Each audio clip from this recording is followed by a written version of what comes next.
Bagaimana menurut Ustadz minjam uang di bank syariah, lembaga keuangan syariah, sistem ansuran setiap bulan dengan persentase tertentu, amalan itu ekonomi syariah, bank syariah, sudah ada fatwa DSN Dewan Syariah Nasional, akadnya dua. Pertama, mudharabah bagi hasil. Kedua, murabahah permodalan syariah. Maka riba tak riba itu dilihat dari akad. Jadi ibu pinjam uang ke bank syariah, Bank Riau Kepri Syariah, akadnya mudharabah atau murabahah. Apa ciri keberkahan yang dicabut Allah? Benarkah kita tak boleh? Apa ciri keberkahan yang dicabut Allah? Ada sebulan gajinya 5 juta. Anaknya bisa sekolah, bisa nabung sekian tahun berangkat umrah, 5 juta. Ada yang satu gajinya 50 juta. Masuk diskotik, pakai sabu-sabu, kena sakau, habis. Mana yang berkah? Yang berkah. Tapi kita yang maunya berkah dan banyak. Andai tak banyak, sikit pun tapi berkah. Oleh sebab itu dicabut Allah berkah. Tak ada hati mau bersedekah, tak ada hati mau berinfak. Pokoknya dia lalu begitu saja. Duit apa namanya? Duit hantu dimakan, makan tuyul. Ustaz, apakah termasuk menzolimi suami kalau kita bangunkan pas solat subuh? Ini Fir'aun juga. Banyak Fir'aun di Batam ni. Saya sangka udah mati di Laut Merah. Nanti kita doakan Fir'aun ni di akhir majlis. Mudah-mudahan tenggelam mereka di jembatan Barelang. Jangan diaminkan bu, nanti mati dia.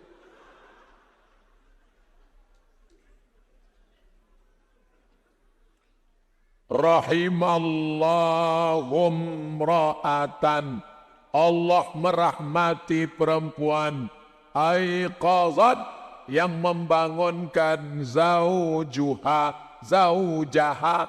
Allah memberikan rahmat kepada perempuan yang membangunkan suaminya. Ibu yang membangunkan suami dirahmati Allah. Aslinya, ini hadis ni potongan kedua, aslinya dia membangunkan ibu. Bangun! Tapi karena dia pula yang tertidur, ibu membangunkan dia. Ambil air, percikan. Bangun bang. Tak juga bangun, besok beli pistol air. Di mall kan ada yang besar tu di sini. Gimana kalau saya masih ngarap ke mantan?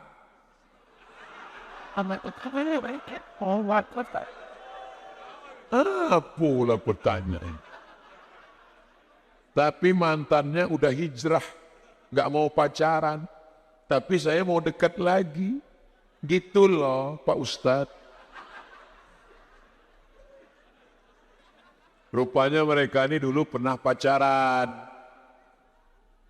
Ini entah yang laki-laki atau perempuan menulis ini. Dari hamba Allah, siswi yang selalu, siswi perempuan. Ini si siswi ini pacaran sama laki-laki. Sekarang laki-laki itu sudah hijrah, sudah tak mau pacaran. Dia masih mengharap. Maka kau hai anak perempuan, berhentilah kau pacaran-pacaran. Nanti dibawa laki-laki itu kau ke tepi laut, naik motor, masuk angin, gembung, yang susah siapa? Kau juga. Udah, kau serius saja sekolah, habis selesai SMA ni kuliah, habis kuliah nanti insya Allah akan kirimkan rezeki seorang laki yang soleh. Tak usah kau harap dia bisa jadi dikasih Allah yang lebih alim, tapi bahwa dia yang datang, alhamdulillah. Andai dia tak datang, bunga bukan setangkai, kumbang bukan seekor. Patah satu tumbuh 1000, hilang satu tumbuh 1000, patah tumbuh hilang berganti. Takbir. Bagaimana Pak Ustadz? Apakah saya berdosa kalau saya datang ke tempat pengajian sedangkan suami saya tak mengizinkan? Apa hukumnya Pak Ustadz? Perempuan yang ini Fir'aun level 2. Yang tadi level 4, tinggi, VVIP, very very important Fir'aun. Ini sekedar melarang pengajian aja. Agak bawah sedikit. Jangan-jangan mereka satu meja gaple.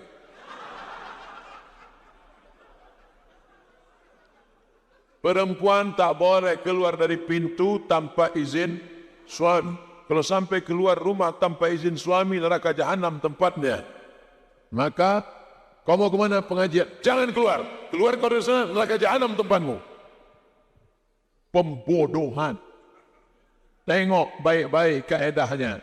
La ta'ata li makhluqin. Tidak ada ketaatan kepada makhluk fi maksiatil khaliq, kalau menyebabkan maksiat kepada Allah. Tidak ada ketaatan kepada makhluk. Istri tak boleh taat kepada makhluk. Suami ibu itu makhluk kan? Mana tahu suaminya khalik. Kalau berbuat maksiat kepada khalik, khalik itu siapa? Allah. Aku ikut pengajian ini mau zikir, mau ini. Rupanya dia melarang pengajian karena aliran itu sesat. Siapa yang salah? Bini salah. Udah tahu aliran sesat, apa ikut?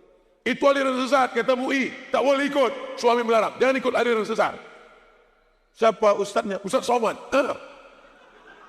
Apa pula Ustaz Somad? Sesat. Amalan apa yang mesti saya lakukan supaya cepat memiliki momongan? Pertama, nikah dulu. Sudah berkali-kali keguguran Pak Ustaz. Ad-doa silahul mu'min. Doa senjatanya orang beriman. Kata Imam Ibnu Katsir dalam tafsir Al-Quranil Azim, buka tafsir Ibnu Katsir, muqaddimah surat Yasin. Baca di situ baik-baik. Ini kalimatnya, saya nukilkan. La tuqra'u fi amrin asirin illa yassarahullah. Tidaklah dibacakan surat Yasin itu fi amrin asirin, pada perkara yang sulit, illa yassarahullah, dimudahkan Allah. Mudah jodoh, sulit jodoh, sulit punya anak, baca Yasin bapak, baca Yasin ibu, malam habis tahajud atau mau tidur, habis itu berdoa, ya Allah, berkat kemuliaan surat Yasin ini aku bertawassul kepada Engkau, mudahkanlah urusan anak. Maka masalah anak ada tak ada ini sebagian dari rezeki. Dan Allah kalau mau kasih mandul, diponis mandul takkan punya anak, namanya Sarah. Tapi apa kata kuasa Allah? Menikah Nabi Ibrahim dengan Hajar, lahir anak Ismail. 13 tahun sesudah itu lahirlah Ishak. Kuasa Allah subhanahu wa ta'ala. Sulit bagi Allah membuat engkau hamil, mudah. Kenapa dibuatnya lama betul tak ada anak? Dia ingin melihat engkau berdoa dan bermunajat di tengah malam. Doa kepada Allah. Doa sulahul mu'min. Doa senjata orang beriman. Ustaz, saya punya seorang anak yang masih usia 8 bulan. Karena masih ASI. ASI itu artinya air susu ibu. Jadi membuat saya menunda waktu sholat, khususnya sholat subuh. Meskipun hampir jam 6, saya tetap melaksanakan sholat sunnah qobliyah subuh. Setelah itu baru saya sholat subuh. Pertanyaan saya, bolehkah saya tetap melaksanakan qobliyah di saat sudah kesiangan? Ini bukan bertanya, ini nawar. Tak ada sholat yang bisa digeser. Ayatnya jelas. Inna salata kanat alal mu'minina kitabam mawquta. Salat itu waktunya sudah jelas, tak bisa diganggu gugat. Susukan anakmu jam-jam 4 atau dibeli pam, ada alat pam penyedot susu, masukkan ke kulkas, nanti salat tahajud, witir, lalu kemudian nanti pas anak ini masukkan ada pemanasnya, tahu enggak Ustaz? Kasih ke anak. Nah, jadi tidak mesti semuanya harus mengikut jam si anak itu. habis itu anak itu menyusu pakai dot. Habis itu kau tetap bisa sholat subuh. Andai kesiangan, andai. Tapi waktu belum habis. Bangun jam 5.30. Apakah langsung sholat subuh atau qobliyah subuh? Qobliyah subuh. Jangan sampai tak sholat subuh. Jangan sampai tak qobliyah subuh. Tetap qobliyah subuh. Rakaat al-fajri 2 rakaat qobliyah subuh. Khairum minad dunya wa ma fiha. Lebih baik daripada dunia dan seisinya. Sayang anak boleh. Tapi sayang anak sampai meninggalkan sholat. Ingat, kalau kau mati anakmu tak ikut. Sayang laki boleh. Tapi kalau sayang laki sampai tak sholat, ingat, kalau kau mati lakimu kawin lagi. Apa yang harus dilakukan kalau suami melarang sholat, puasa, baca Quran, dan berhijab? Berarti laki kau Fir'aun.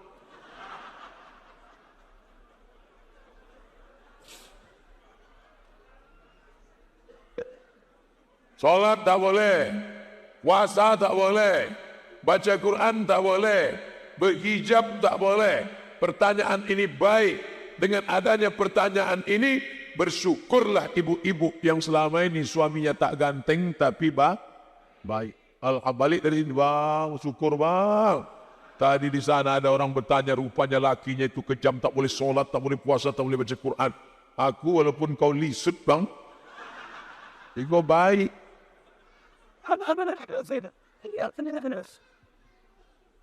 Apa yang bisa dilakukan? 1, ibu lapor sama wali. Wali ibu ada 6. Yang pertama ayah, yang kedua atuk, yang ketiga abang, yang keempat adik, yang keenam abang ayah, yang ketujuh, yang keenam pakcik. 6 ini salah satunya atau 6-6-nya sekalian. Panggil Fir'aun. Fir'aun, sini kau sebentar. Ni anak gadis kami ini dulu kau pinang dengan syahadat, dengan kalimat Allah. Kenapa sekarang kau larang solat, kau larang puasa, kau larang baca Quran, kau larang pakai hijab? Mudah-mudahan dia berubah. Amin. Kalau dia tidak berubah, maka ibu punya hak. Nama haknya khulu'. Khulu' artinya minta lepas. Kalau laki-laki yang melepaskan namanya talak. Kalau perempuan minta lepas namanya khulu'. Kalau hakim yang melepas namanya fasakh. Maka ibu punya hak. Perempuan itu bukan lemah. Makanya perempuan jangan mau nikah siri. Nikah siri tak bisa khusuk, tak bisa khulu. Karena tidak ada hitam di atas putih. Tapi kami tidak ingin ibu khulu. Kita sama-sama berdoa nanti mudah-mudahan suami-suami yang begini lembut hatinya diizinkan ya ibu yang 4 ini. Salat, puasa, baca Quran, berhijab. Kau jangan pakai jilbab. Rambutmu mesti buat macam durian. Warnanya 3, merah, kuning, kelabu. Kalau jumpa sama aku jangan salaman. Kita anak fang. Sehat bang? Saya hanya minta didoakan sudah 15 tahun belum dikasih keturunan. Nanti di akhir majlis kita doakan. Doa supaya suami taat, supaya punya anak soleh-solehah. Nanti di akhir majlis kita berdoa. Dari siswi SMK Terpadu Putrajaya. Mengapa ada orang sering buat baik, rajin ibadah tapi rezekinya kurang? Sedangkan orang yang sering buat dosa, maksiat tapi rezekinya lancar. Mantap anak SMK ini. Keren. Itu berarti akalnya sehat. Karena dia mikir. Ada anak-anak SMA ini tak ada. Yang pikirnya duit mah, beli pulsa. Duit mah. Nah, ini anak-anak begini antuk kan kepala ketiang. Bangga kita sama anak SMK ini. Paham dia teknik, paham dia kejuruan, ngerti pula dia agama. Ini jawabannya nak. Dengar baik-baik. Kalau tak kau dengar baik, kuantukkan juga bala ketiak. Sanastadrijuhum min haitsu la ya'lamun wa umli lahum inna kaidi matin. Kami permainkan mereka dengan istidraj. Min haitsu la ya'lamun. Mereka tidak sadar. Wa umli lahum. Kuulur rezekinya banyak. Kuulur umurnya panjang. Kuulur jabatannya tinggi. Inna kaidi matin. Tipu dayaku amat sangat kuat. Mereka yang tak sholat, mereka yang tak puasa, mereka yang tak berzakat, mereka yang korupsi, jabatannya tinggi. Sebenarnya mereka sedang dimainkan Allah dengan istidraj. Mereka tidak sadar, diulur Allah. Mereka dalam tipu daya Allah. Adapun orang yang rajin sholat, puasa, sebenarnya bukan Allah menyempitkan rezekinya. Allah maha sayang. Allah sayang sama dia. Anak umur 5 tahun dikasih pisau, apa yang terjadi? Habis kaki mak jadi potong. Saya dulu sebelum hijrah enak hidup saya Pak Ustaz. Jual narkoba, lancar. Tapi setelah hijrah ini ikut pengajian, jangankan dapat duit, balik helm hilang.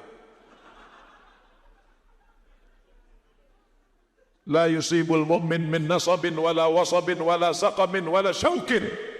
Sakit, demam, gundah gulana, risau hati, sampai duri mentusuk tapak kaki.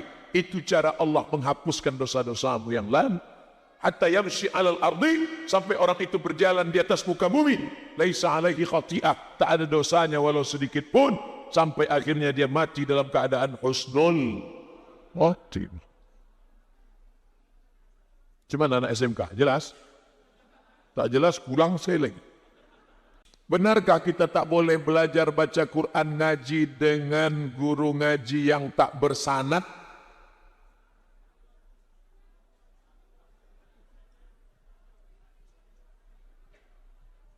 Sanad, apa pula sanad ini?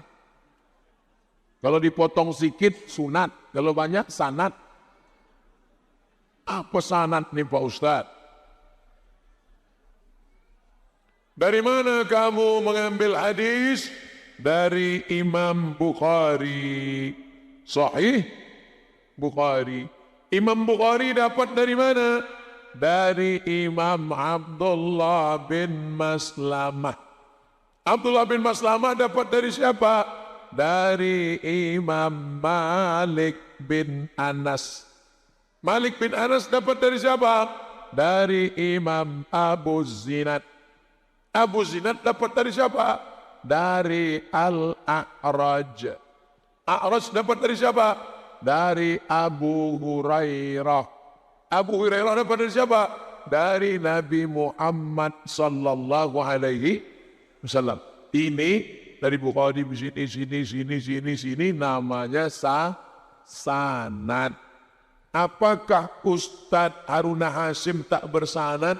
Apakah Ustadz Somad tak bersanad? Semua orang yang belajar berguru maka dia bersanad. Yang tak bersanad itu gini, mu'allab masuk Islam, dibukanya Quran digital, didownloadnya sendiri Quran digital, dibacanya sendiri. Alama. Itu yang tak bersanad itu. Karena dia tak berguru, langsung saja. Padahal tulisannya alif lam mim. Dia enggak, dia baca alama. Ya tak. Karena tak berguru, maka rata-rata guru-guru kita ini berguru, ada gurunya. Yang tak boleh itu mengaji tak berguru. Karena mengaji Quran itu ada banyak huruf. Ada huruf sa, ada huruf sa, ada bacaannya sya, ada so. Fa, sa, sya, so. Itu tak bisa kalau tak berguru. Wa naqsim minal amwal wal anfusi was samarat wa basyiris sabirin. Wa naqsim minal amwali wal anfusi wa thamarat wa basyiris sabirin. Keempat huruf itu ada dalam surah. Wa naqsim minal amwali wal anfusi wa thamarat wa basyiris sabirin. Makanya bapak mengaji berguru, ibu berguru. Tapi ibu jangan berguru ke laki-laki. Nanti lepas nyebut huruf ini,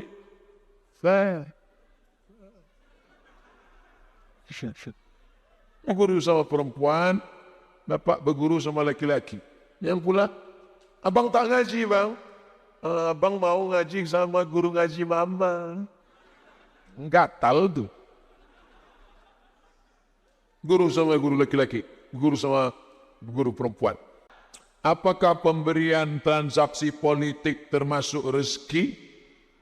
Sogok.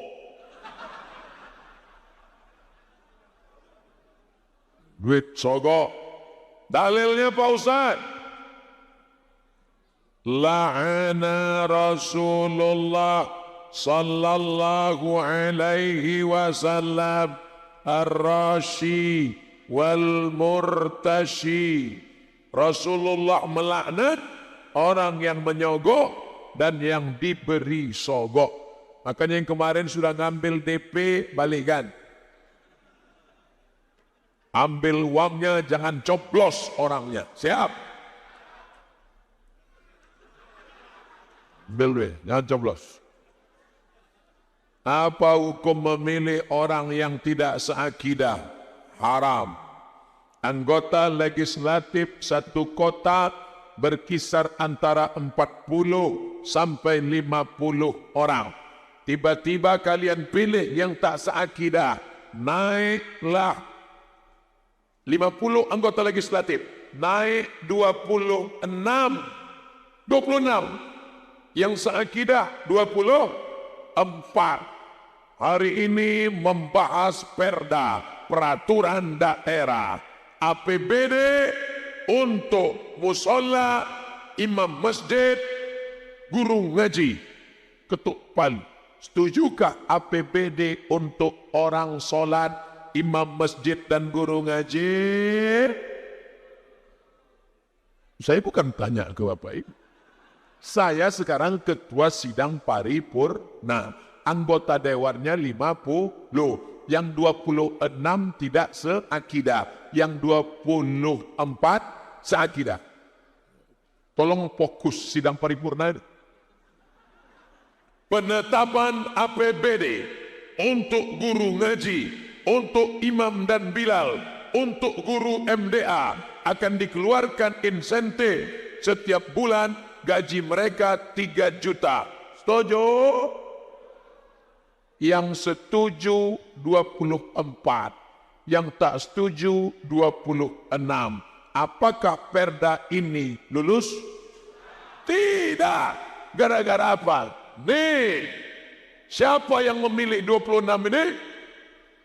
Umat Islam. Gara-gara apa? Serangan fajar, neraka jahanam untuk kau orang Islam. Waspadalah. Apakah ceramah Abdul Somad ini anti kebinekaan? Saya sedang bicara di tengah umat Islam, di dalam masjid. Tapi kami dengar, salah sendiri, kenapa kau tonton? Bagaimana cara menolak orang yang memberi uang yang dipilih? Nih katanya, ambil HP, dengarkan isi ceramah saya. Nanti tolong cut 1 menit. Ini ku ambil, tapi tolong kau dengar kata Ustadz Somad. Ambil uangnya, jangan coblos orangnya. Tak boleh tepuk tangan. Allahu Akbar. Dah, ini tanggung jawab kameramen. Potong berapa detik itu? Tik, tik, tik, tik, tik.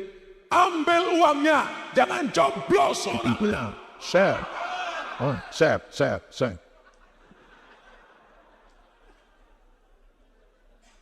insya Allah Bawaslu, Panwaslu terbantu dengan ceramah saya ini. Betul? Karena mereka dirusak oleh apa? Money politik, ujaran kebencian, dan entah apa-apa lagi dah. Hoax. Jangan sebarkan hoax, jangan sebarkan ujaran kebencian, jangan sebarkan money politik. Pesan Bawaslu dan Panwaslu. Kita pembantu, bukan kita merusak. Apakah emas warisan dikeluarkan zakatnya? Dibagi dulu. Dibagi dulu, baru keluarkan zakat. Sekarang kita bagi warisan. Siap? Banyak yang siap. Meninggallah seorang istri. Setuju? Ustadz ini giliran meninggal istri aja. Oke, kalau gitu kita ganti karena acara yang punya perempuan, suami meninggal. Meninggal suami. Meninggalkan emas. Gimana cara ngitungnya? Emasnya itu kita hitung ke tempat tukang emas, nominalnya berapa. Setelah kata tukang emas, kalau segini beratnya ini, setelah ditimbang-timbangnya, 2 kilo ini. Berarti 1 miliar. Amin. Banyak ya ini. 1 miliar. Maka berapa dapat istri? Istri dapat 1/8 karena ada anak. Maka ibu dapat 125 juta. Selamat ibu. Sisanya 875 dibagi ke ahli waris yang lain. Kalau ada mak ayahnya dapat. Tak ada Pak Ustaz. Suami saya ini sebatang kara, cuma anak-anak kami ada. Maka anak laki-laki dapat 2 kali bagian, anak perempuan dapat 1. Bagikanlah ke anak laki-laki dan anak perempuan. Anak laki-laki lidzakari mithlu hazzil untayain. Habis. Gono gini Pak Ustaz. Saya tahu ibu nanya, cuman udah saya dengar bisikan hati. Oke, ini tak ada gono gini. Karena yang dipakai fikih Islam. Jadi kalau pakai sistem gono gini Pak Ustaz, gono gini itu ada dalam KHI. Apa namanya? Apa KHI itu Pak Ustaz? Kompilasi Hukum Islam Indonesia. Lain cara pembagiannya. Nikah tahun berapa? Nikah tahun 2000. Waktu tahun 2000 udah ada emas 1 M nih? Tak ada.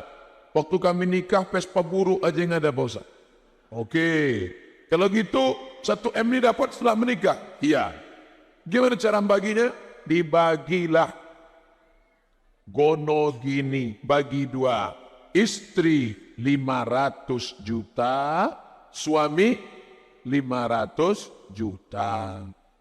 Dah, bulat 500 untuk ibu. Lalu 500 yang punya suami tadi, dapat ibu 1/8. 1/8 dari 500 berapa itu? 62,5. 62 juta 500 tambah 500 juta. Jadi ibu dapat total semua 562 juta 500.000. Sekarang saya tanya, ibu mau pakai sistem ini atau gono gini?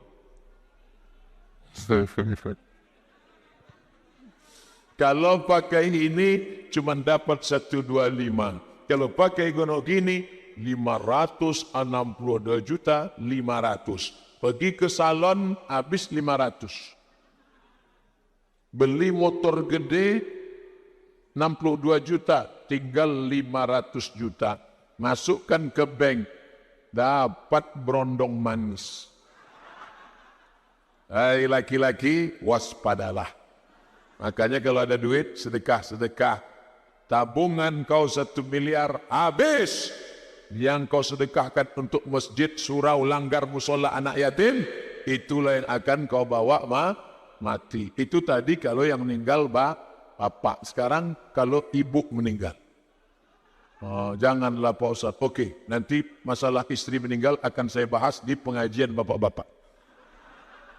Jika emas perhiasan kadarnya bukan 24 karat, tapi 23 karat, 22 karat, 17 karat, apakah nisabnya tetap dihitung 85 gram? Bagaimana dengan emas batangan? Apakah nisabnya sama 85 gram? Emas warisan apakah juga dikeluarkan zakatnya? Ibu punya swasa, tahu swasa? Swasa itu macam emas, cuma agak merah dia.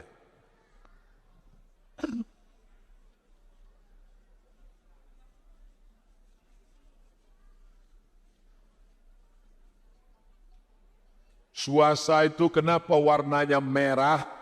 Emasnya 80, sedangkan peraknya 20. Oh, terbalik. Peraknya 80, emasnya 20. Ibu, kalau saya terbalik, kasih tahu, jangan diam aja. Nah, terbalik itu Pak Ustaz. Luruskan. Jangan saya salto, didiamkan aja. Emas putih nampak dia putih. Nanti nikah laki-laki pakai emas putih. Abang pakai emas putih ya, aku pakai emas merah. Emas putih itu emasnya 80, peraknya 15, nikel 5%. Makanya warnanya jadi putih. Boleh pakai emas putih? Haram. Warnanya saja yang putih. Warna kuningnya hilang, tapi isinya tetap emas. Itu Ustaz pakai emas putih. Ini perak. Perak boleh. Laki-laki pakai perak. Laki-laki tak boleh pakai emas. Haram. Nabi tarik cincin emas dari tangan sahabat, campakkan. Tak boleh. Uhillu dhahab wal harir lil unsa min ummati. Emas, sutra untuk yang perempuan halal. Untuk laki-laki tidak. Rupanya emas ini mengeluarkan butiran molekul-molekul macam debu. Masuk ke dalam pori-pori, masuk ke darah, masuk ke jantung, masuk ke otak. Menyebabkan penyakit Alzheimer. Tapi perempuan, dia keluar lagi nanti melalui menstruasi. Makanya kalau ada bapak mau pakai emas, menstruasi dah. Kenapa tak boleh pakai sutra? Sutra memicu pertumbuhan hormon feminin. Perempuan-perempuan yang tomboy macam laki-laki pakai sutra, memicu feminin. Laki-laki jangan. Laki-laki lama-lama pakai sutra macam perancang busana model-model. Itu jadi melambai dia. Lama pertama, sini. Udah agak 10 tahun pasal sini. Jadi kadar yang dihitung itu adalah emasnya 24. Emas murni. Tanya ke tukang emas. Emas murni yang tak ada campuran. Lalu kemudian emas murni ini baru kena zakat kalau beratnya 85 gram. Ingat itu? 85. Jangan keluar dari masjid nanti berubah jadi 58. Itu angka 85 itu dari mana Pak Ustadz? Memangnya zaman Nabi ada pakai gram-gram? Zaman Nabi tak ada gram. Kenapa datang angka 85? Zaman Nabi duit emas namanya dinar. 1 dinar beratnya 4,25 gram. 1 dinar, logam dinar, beratnya 4,25 gram. Kata Nabi, kalau kau punya 20 keping, kena zakat. 4,25 kali 20 keping, sama dengan 85 gram. Itulah asal muasalnya. 1 gram emas sekarang berapa? 500.000 kali 85 gram sama dengan 42 juta 500.000. Siapa saja yang berpenghasilan 42.500.000, dia sudah kena zakat 2,5%. Bukan 25%, 2,5%. 42.500.000 setahun. Kalau dibagi 12 bulan, bagi 12 bulan sama dengan 3.600.000. Bukan gaji, tapi pemasukan total. Uang sipak, uang tunjang, uang sundul, uang sikut, uang tanduk, SPPD, uang itu, uang seminar, total semua. Jadi kalau ibu bapak dapat 1 bulan itu 5 juta, berapa zakatnya? Memang kalau udah cerita ini banyak hilang memori. 125.000. Ibu berapa dapat sebulan? 10 juta Pak Ustadz. 10 juta 250.000. Nah inilah zakat emas. Tapi gaji saya tak emas Pak Ustadz. Duit kertas itu bernilai emas. Karena zaman Nabi tak ada duit kertas. Duit kertas itu sejak Amerika muncul duit kertas.